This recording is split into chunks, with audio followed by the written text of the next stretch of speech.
भाजपचे मोदी सरकारने ज्या पद्धतीने संसदेमध्ये राष्ट्रीय सुरक्षाच्या दृष्टीने संसदेवर झालेला तरुणांचा बेरोजगार तरुणांचा स्मोक हल्ला याबाबत संसदेच्या सुरक्षाविषयी आणि खासदारांविषयी सरकारला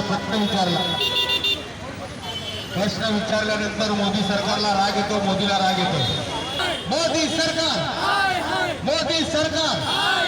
नहीं चलेगी, नहीं चलेगी, तानाशाही नहीं चलेगी, नहीं चलेगी, नहीं चलेगी, नहीं चलेगी, नहीं चलेगी, नहीं चलेगी, नहीं चलेगी, नहीं चलेगी।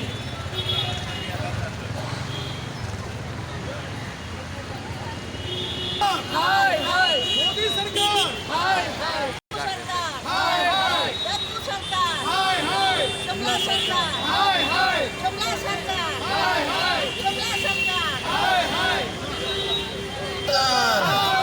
मोदी सरकार, बीजेपी सरकार,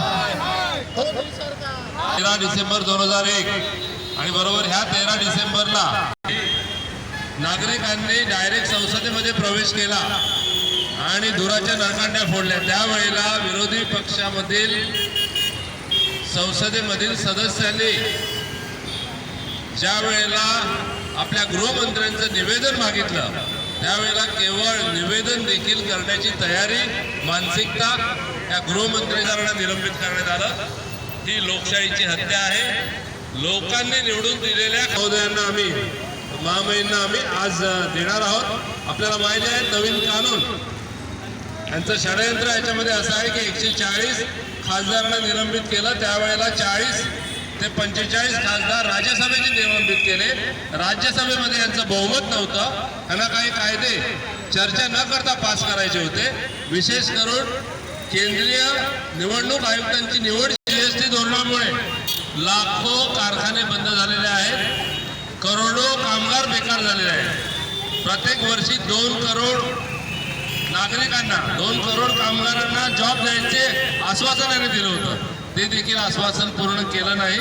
केवळ जी आस्थापनं शासनाकडे आहेत, जी आस्थापनं अनेक सरकारांनी प्रॉफिटेबल आस्थापनं आहेत ती केवळ अडाणी अंबानी निवडक लोकांच्या हाताशी देण्याचा प्रयत्न हा मोदी सरकारचा आहे। याचा जाहीर निषेध आम्ही करत आहोत। आणि आपल्याला माहिती आहे मागच्या 60 वर्षात 50 लाख करोड जे फक्त आपल्या देशावर कर्ज होतं ते आता 205 लाख करोड झालेलं आहे। म्हणजे जवळजवळ 4 पट जे मागच्या 60 वर्षात 50 लाख करोडचं कर्ज होतं ते 205 म्हणजे 4 पट कर्ज दिलेलं आहे।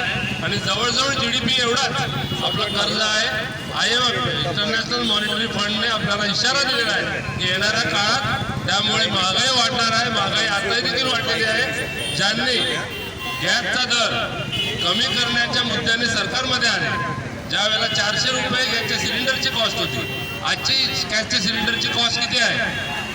आणि GST मध्ये सर्वसामान्य लोकांचं, सर्वसामान्य कारखानदार आणि नोटबंदी करून जे छोटे उद्योग आहेत ते उद्योग बंद करण्याचं काम मोदी सरकारने केलं आहे। एखाद्याला घर चालवता येत नसेल तर तो कर्ज घेऊन घर चालवायचा प्रयत्न करतो। तसा पद्धतीने मोदी सरकार देशाचं कर्ज मागच्या 60 वर्षाचे होतं त्याच्या 3 पट कर्ज मागच्या 9 वर्षात या मोदी सरकारने घेतलेलं आहे। आणि कुठल्याही पद्धतीचं सर्वसामान्य लोकांचे जे अधिकार आहेत त्याची पायमल्ली करून केवळ धनिक लोकांसाठी, धनिक बिझनेसमॅनसाठी हे केंद्रीय सरकार कार्य करत आहे।